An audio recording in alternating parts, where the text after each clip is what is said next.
कुछ देश का भला कर दीजिए, कुछ देश का भला कर दीजिए। सर धन्यवाद माननीय सदस्य, please. Honorable Chairperson, sir, my respected colleagues, I stand here today on behalf of my party, the All India Trinamool Congress, to speak on the finance bill. Madam, I have to say I'm deeply pained at the very onset. I must point something out. When we talk on the governor's, speak on the president's address, the Honorable Prime Minister leaves the chamber. Today, when we are speaking on the finance bill, the Honorable Finance Minister leaves the chamber. We members of the opposition are deeply pained by this. We hope that the government will take notice of our pain and be present in the House each time that we speak on relevant issues. Theodore Roosevelt, the 26th President of the United States, had said, in any moment of decision, the best thing you can do is the right thing. The next best thing you can do is the wrong thing. And the worst thing you can do is nothing.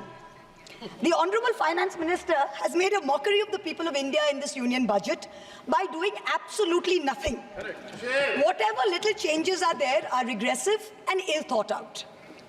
Means that the people did not want a business as usual approach. The people wanted a course correction. What have you done? You've not listened to the mandate.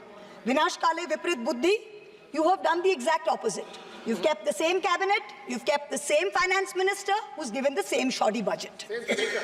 Who is this budget for? The middle class make up 31% of India. The poor make up between 60 and 65% of India. I will demonstrate how this budget systematically strangles the poor and the middle class. This is a kursi bajao budget, a save the chair budget for this government, and even that it doesn't do very well. Broadly, there are two types of taxes: direct taxes, indirect taxes. Direct taxes are known as progressive taxes. Why are they progressive? So income tax, property tax, investment tax on capital gains, these are done in a way that the richer you are, the more tax you pay. So they're kind of fairer. Sir, please. Sir. Sir, you're a chat person. What is it? Indirect taxes are regressive because everyone from the richest billionaire to the poorest laborer is paying the exact same tax. So GST, duties on petrol, duties on diesel are all indirect taxes. When we strive for a fair and equitable economy, we must have the balance of direct taxes and indirect taxes right. The US and the Europe broadly collect about 60% through direct taxes and 40% through indirect taxes. Some Scandinavian states with welfare models collect 70% through direct taxes, 30% from indirect taxes. In India, it is the exact opposite. 65% of tax collection comes from indirect taxes, where billionaires pay the same as the poorest laborers, and only 35% comes from direct taxes. Even within the direct tax bracket, for the first time in our country's history, salaried professionals and the middle class are sharing a greater tax burden than rich corporates. The middle class is contributing 55% of direct income taxes under this government, up from 38% under the UPA. The richest corporates in India today contribute only 45% of direct taxes. Not only is the middle class being taxed, but now with this budget, the savings of the middle class have also been taxed with removal of indexation and with a rise in the short-term capital gains. Investors who've made more than 11% return, we've done the calculation, that's about the threshold rate. If you have made more than 11% returns, so if you've made higher returns, then this new tax regime with the removal of indexation has happened is good for you. Now, people like our parents, pensioners, salaried middle class, risk-averse people who invested in gold, in property, in debt mutual funds, the removal of indexation has harmed them disproportionately. So the middle class has lost out. Debt mutual fund holders will end up paying more than 40% more tax because indexation is being changed from 20% to 12% for investments made before April 1st, 2023. So this is effectively penalizing those who've made low profits. You've anyway made lower profits. People think real estate has made enormous profits. If you look at RBI's housing index for the past 10 years, the average rise in property prices has been between 4.5% and 5%. So if the middle class is invested in property, that is below 11% return, so indexation is going to harm you. The current GST regime is irrational and iniquitous. There is 18% GST levied on life insurance and medical insurance products. The Honorable MOS Finance yesterday, on Monday, told this House that the government has collected 8,263 crores as GST on health insurance for the fiscal year 23-24 alone. This is blood money. Our Honorable Chief Minister Mamata Banerjee wrote a letter to the Finance Minister, to the Centre, pointing out that this is a completely anti-people tax. What is life insurance? What is health insurance? It is people guaranteeing and spending money and protecting against life's uncertainties, against accident, against injury, against ill health, against death. What are you doing? You are imposing GST, same rate that a billionaire pays, the poorest middle-class person has to pay. So people are deterred from taking out new policies. People are deterred from continuing existing insurance. This should be removed at the earliest. Now, let me now move on to what affects more than 70% of Indian citizens, social sector allocations. The general trend over the past decade, in every budget in the last 10 years, of which our Honorable Finance Minister has presented 7, has been in nominal terms, you have allocated more money to the social sector. But if you account for inflation and you look at real allocations, inflation adjusted, allocations have seen reductions of over 25% in the past 10 years. I'm going to look at real allocations, that is adjusted for inflation, for some major schemes in the past 10 years. Sarva Shiksha Abhijan, minus 18%.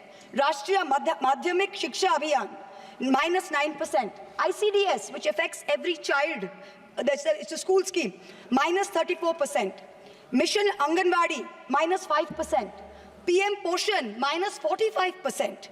PMGSY, those of us who have rural areas, the Pradhan Mantri Gram Sadak Yojana scheme, minus 47% reduction in real terms. The National Social Assistance Program, minus 20%. The combined expenditure on 5 social schemes, the top 5 social schemes as a percentage of GST, of GDP, has declined from a peak of 0.93%, so almost 1% of GDP in 2009-10. Do you know where it is today in 23-24? It is 0.36%. It is only a third of what it was in 9-10. The Manrega budget during COVID, when the centre was telling all the states, please give employment to the labourers, they are going back. The Manrega budget in 2021 was 0.6% of GDP. Do you know what it is today? 0.26%. No, specific budget figures for 24-25 are shameful.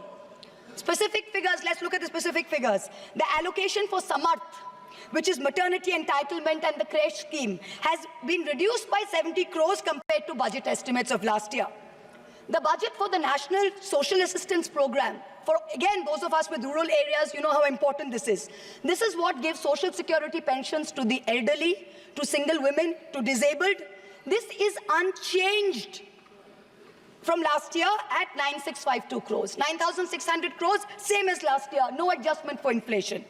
The central contribution to social security pensions has been unchanged since 2014. It was 200 rupees in 2014. It is still 200 rupees per person today. The price of the cutlets in the parliamentary canteen in the last 10 years have been adjusted for inflation with the government's approval. The price of the cutlets in the parliamentary canteen have more than doubled. But when it comes to giving social security for the poorest of the poor, it is still 200 rupees in the last 10 years, no change.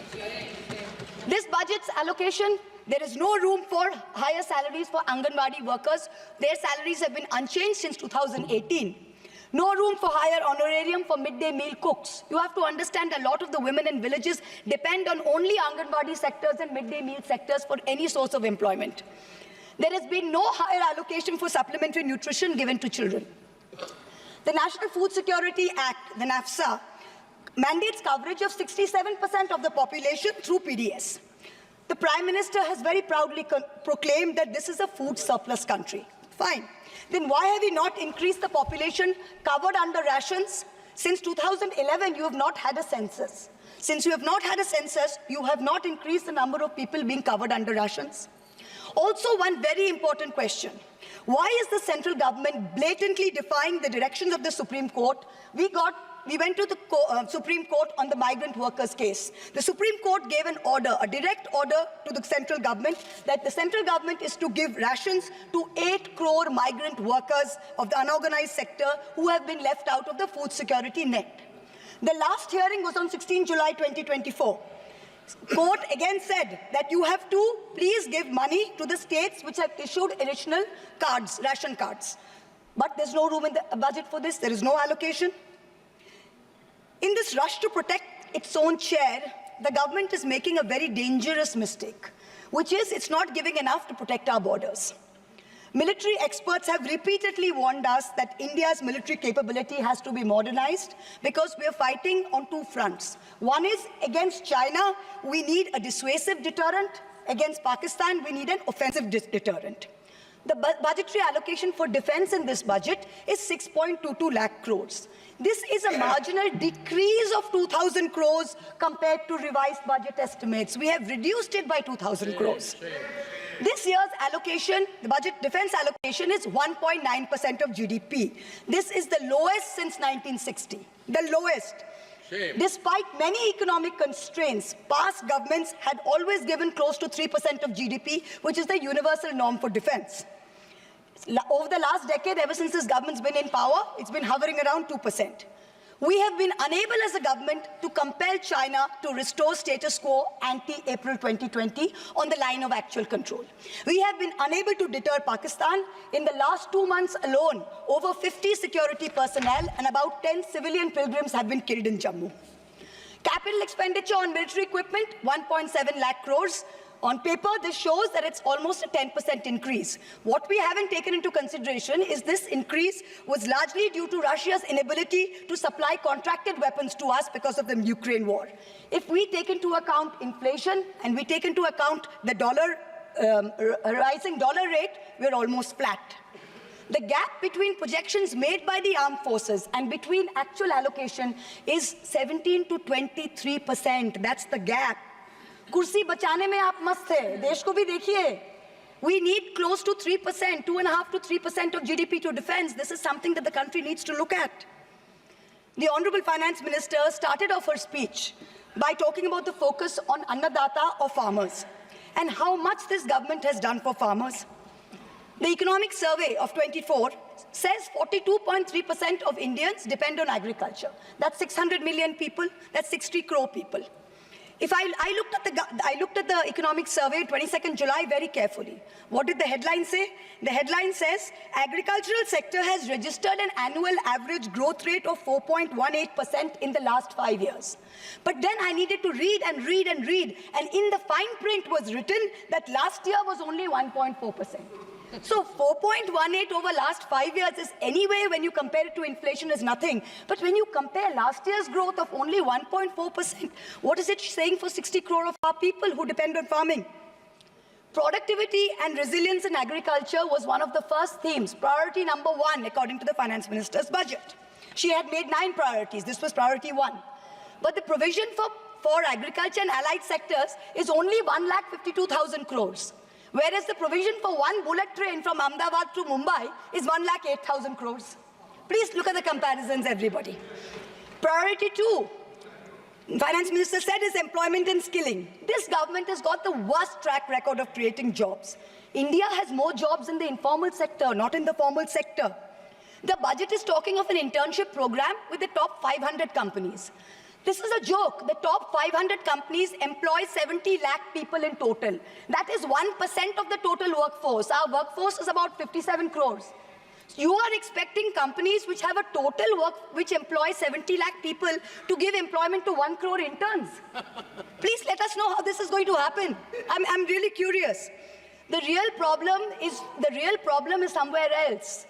The real problem is that 10.3 crore youth have basically become so dejected, they have given up looking for jobs. The Finance Minister, she mentions skilling loans, she mentions education loans. Skilling loans are for 25,000 people, education loans are for 1 lakh people. The country has 140 crore people. Now, what are we doing? Priority 3, according to the Finance Minister, inclusive human resource development and social justice. In this section, the budget says, first on Bihar, we will support expressways. What you're not saying is that you will make expressways which will charge very high tolls. So you are recovering the money, you're not doing anyone a favor. You're charging back-breaking tolls. You might give another bridge which might collapse. Yes. You will set up another power plant, which like Jharkhand may also be outsourced to a favorite businessman. Correct. He can be given a nice juicy PPA and sell more imported coal. Secondly, on Andhra, there are no grants, but only loans, that too from multilateral agencies. So basically, dollar loans will be given to Andhra Pradesh, which future generations will have to pay back with interest. There was also another sweeping statement. Grants for backward regions of Rayalaseema, Prakasam and North Coastal Andhra, as stated in the Act, will be provided. I looked in the entire demand for grants with a tooth comb, with a microscope. And I looked at the expenditure budget, nothing was provided anywhere. I don't see the intelligent people of Andhra being fooled by this. Priority 4, manufacturing and services. The finance minister has devoted an entire section on how MSMEs are a priority. I believe her, yes, it should be a priority.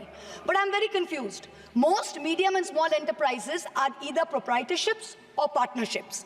Madam, can you please explain why these proprietorships and partnerships are taxed at higher rates than companies? This makes no sense. Is the A-team the only businesses who are sending truckloads and tempo loads? MSMEs are not sending, is that the problem? And also the government needs to get rid of the bizarre 29A of the Insolvency and Bankruptcy Code, because it is killing companies that are in trouble. It does not allow promoters to propose a resolution plan. As long as we have this code, promoters cannot propose a resolution plan. We need to get rid of this. Priority 5 in the finance minister's speech, urban development. The Prime Minister had said every citizen will get a house by 2022. We are now in 2024 and we are still making allocation for 3 crore more houses. Yes. Can you please tell us how many more houses we need and when it's going to be done? Let's get this over with. 2047. Priority 6, energy security. The less I speak about this, the better it is. Energy security is security for best friends. It's created by allowing best friends to import low-grade quality coal, mark it up as high-grade quality coal, and sell it to state development corporations at the cost of the country's environment, at the cost of the health of our citizens. Priority 7, the finance minister said, was infrastructure. She announced in a true style of Shagun that she is gifting the nation 1,11,111 crores. 111,111. This is flat on last year. Sadly, most of this will go towards crony capitalists. You'll make roads that have potholes, you'll have airports that leak, you will have bridges that fall out, and the taxpayer will pay for this. The budget speaks of private sector participation. But remember one thing, they bid out 6 airports to one company for a fee to be paid by the government. Then they created a policy that allows the regulator to keep increasing the user development fee. So actually, it's the flying public of India that are paying for this. Priority 8. Innovation, research and development. Grand words, these are just grand words. The finance minister seems to have forgotten that most entrepreneurs register their product and software IPs in foreign countries like the US, since IP registration system for patents is a complete failure in our country. Unless you fix patent registration, this is not going to happen. The last priority she talks about is next generation reforms. This is also another Jamla. She says, I propose to earmark a significant part of a 50-year interest-free loan for competitive federalism. So this is double speak. We'll keep this money in our pocket. If Nitish ji and Chandrababu ji see through our Jumla and they make a big fuss, we'll have some additional funds to keep them happy and to keep the government going. Finally, I have to mention one interesting fact, and I hope that the Treasury benches will have the patience to hear me out. Please. I wholly agree with the Finance Minister on one thing. The budgets for the CBI and the ED have been reduced this year, and I was wondering why. Is it because the voters didn't like the fact that you were using the CBI and the ED to go after the opposition and file fake affidavits? Or is it because you have outsourced the CBI and the ED completely to a businessman in Ahmedabad who's controlling the whole thing? Why have you reduced it? Number one, the former Maharashtra Home Minister highlighted how BJP leaders and agencies have threatened him to filing a fake affidavit. In the case of Sandesh Kali in West Bengal, the women have confirmed on video that BJP leaders forced them to file fake statements. Similarly, I'm told in my matter, Mr. Adani on October 16, 2023, got my friend to his office in Ahmedabad and threatened him with dire consequences to file a fake affidavit. Actually, it was Mr. Adani's in-law, Mr. Cyril Shroff, who filed the fake affidavit and forced him to sign it. Even today, every mid-level official in Adani's office calls mid-level officials in the CBI and says 161 statement change karaiye, aapka sir ko bulaiye, madam ke against mein statement dijiye. I am telling the CBI via you, madam, please take a 164 statement once and for all. Don't keep calling back people at Adani's behest to change 161 statements to implicate me. It's going to get you nowhere. Let us reduce the CBI and the ED budget to zero. Let us, Mr. Adani, pay the full 1,500 crores. Let us outsource it completely to him. End of story. In short, this Kursi Bajao budget is a desperate attempt by the government to stick its head in the sand and act like that the mandate of 2024 never happened. But the coming days are going to prove the instability of this government and the inefficacy of its economic policy. We wait for that day. Thank you very much, madam. Thank you.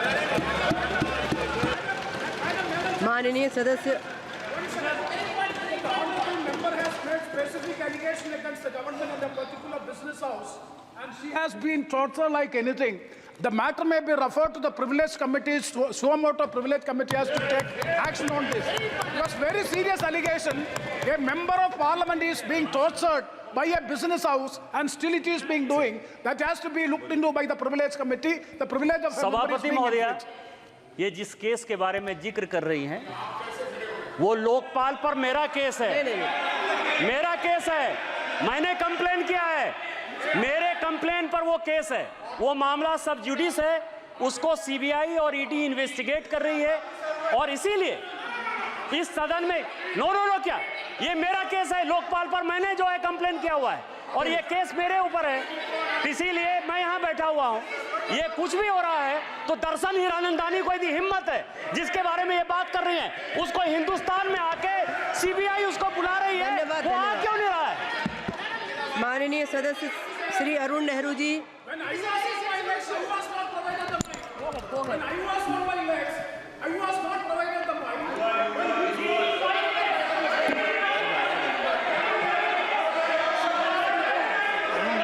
Please continue, please सदस्य, please माननीय सदस्य, please Arun Nehru ji, माननीय सदस्य। Mari Pikuria.